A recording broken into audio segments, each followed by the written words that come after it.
happens Friday night, and of course, we're not on over the weekends. Luka Doncic played just 13 minutes, and the Mavericks lost to the Bulls on Friday, a game the Mavericks made basically a statement they wanted to lose. That loss eliminated them from play-in contention.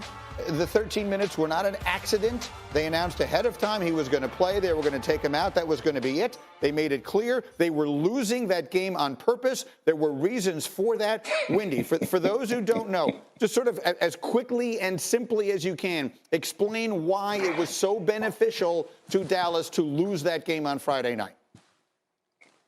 Yeah, from a strategy standpoint, the Mavericks believed it was more important to them to keep their draft pick than to compete in the playoffs. So had they lost to the Bulls, they were at a much better chance of finishing 10th and therefore having an 82% chance of keeping their pick. And if they had beaten the Bulls, there was a much better chance they would be 11th in terms of the draft order, and they would only have a 14% chance of keeping their pick because of a previous trade that sends their draft pick to the New York Knicks if it doesn't fall inside the top 10. There's three problems, though, Greeny. One, Luka Doncic said last week he didn't want to give up. Two, they were thumbing their nose at the league's play-in tournament with two superstar players. And three, Jason Kidd basically announced that they were tanking before the game. And in the NBA, you're allowed to tank. You're just not allowed to say you're tanking. And they are now under investigation for violating the spirit of the rules. And they could face a seven-figure fine and potentially the loss of a draft pick. I don't think it'll come to that, but I have to acknowledge that that possibility exists as the NBA conducts their review.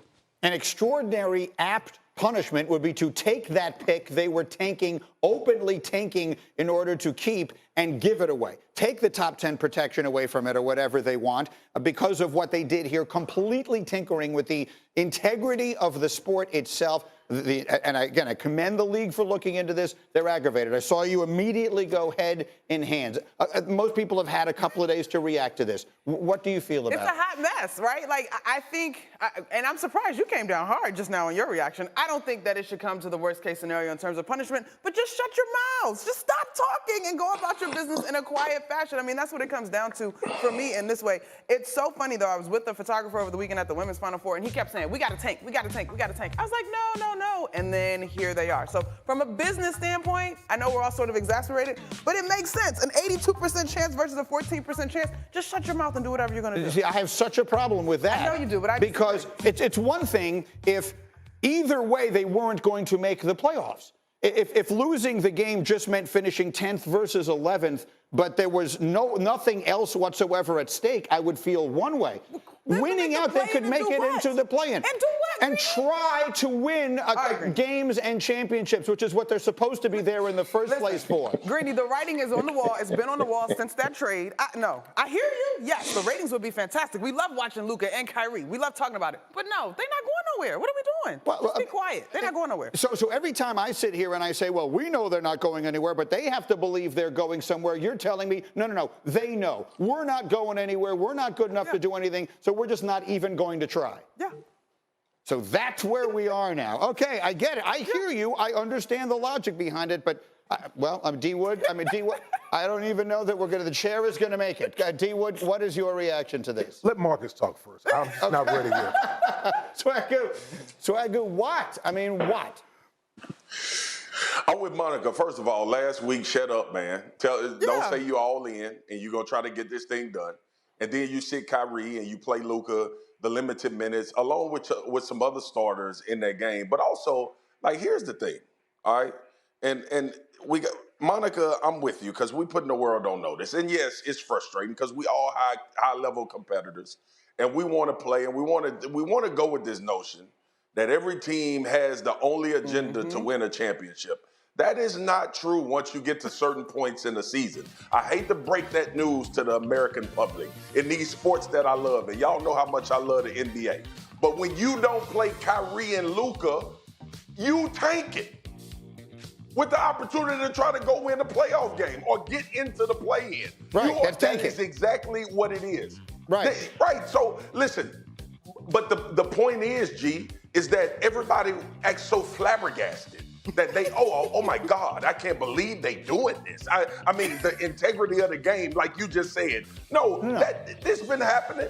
They just hold on. And the reaction is, I got to stop you. And I got to ask you a question, Marcus. They have added a seventh playoff team in each conference in the NFL, right? There are now an extra wild card. That seventh team has no chance of winning the Super Bowl, right? I mean, literally none.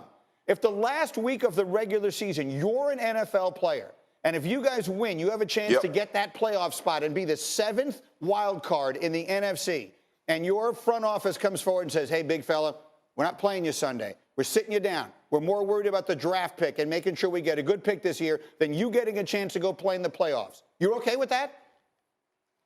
I'm not okay with that as a player, well, G, but what can I do? Hold on, But what can you do? What? Go ahead, Ma.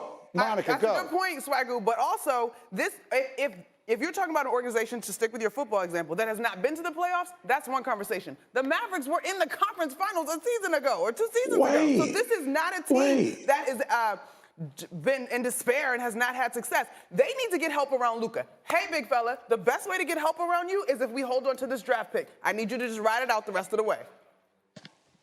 And also, yeah, go ahead, Marcus. Okay. Go quick. Go ahead. No, I haven't gotten Damian Wood in here yet. When your head coach reiterates in interviews that this was a decision made from the top, that's why I return your question with, what can you do? If Jason Kidd would have put Kyrie and Luka out there and played all of the minutes, Mark Cuban and the rest of the brass, Nico, would have had a problem because it came from them, as Jason Kidd told us. Yeah, I'm not happy, but y'all pay the bills. No, I understand that. So now we're just quibbling over who we're blaming, right? I mean, so if we're doing that, that's fine. If we're quibbling over who we're mad at, that's fine. But we should be mad is what I'm trying to say. D. Wood, your team snuck into the playoffs 1 year with the Jets because the Colts decided not to play their starters late in a late season game. That was a totally different situation. They didn't want Peyton Manning and those guys to get hurt because they were trying to go win a Super Bowl. And you guys, did you have a chance to win? I don't know. Maybe you thought you had a chance to win. The point is, what is your take on the entire decision? I can't believe that people are disagreeing with me on this. Go ahead. Just to finish off your Jet story, Peyton Manning, they sat Peyton Manning them down to this day. During the game. Right. We win this game. We basically backdoor into the playoffs and basically was knocking on the door to the Super Bowl. They went to the AFC Championship game. We went to the AFC Championship. How often does that happen? Because Greedy has this outlier example that's not real life. It doesn't happen often. Maybe, I don't know, maybe the basketball world and the football world is wired differently. Very much so, because I think that the whole thing is you have an opportunity to get to the postseason.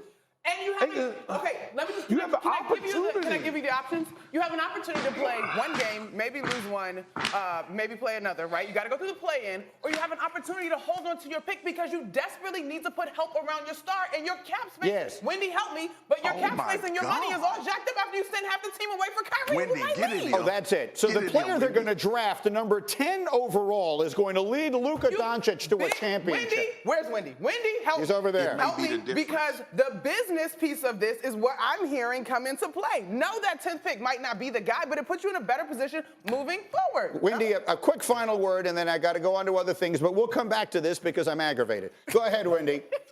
The Mavericks believe that the public relations hit that they are taking right now, which you guys are dishing out, is worth the long-term goal here, which is to get another player to help Luka Doncic. And I'm sure they explain that to Luka.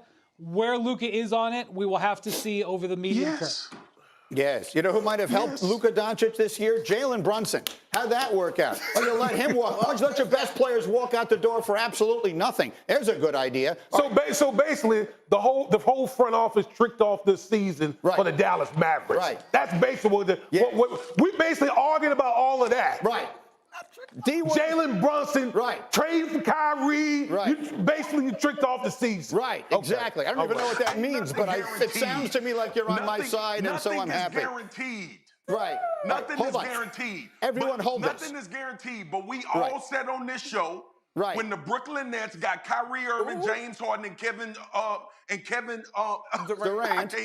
Durant, and we all thought they was going to the finals. And ain't nobody have a problem with it. All right? And then everybody killed them when they fell apart. Teams do this all the time. So just be mad.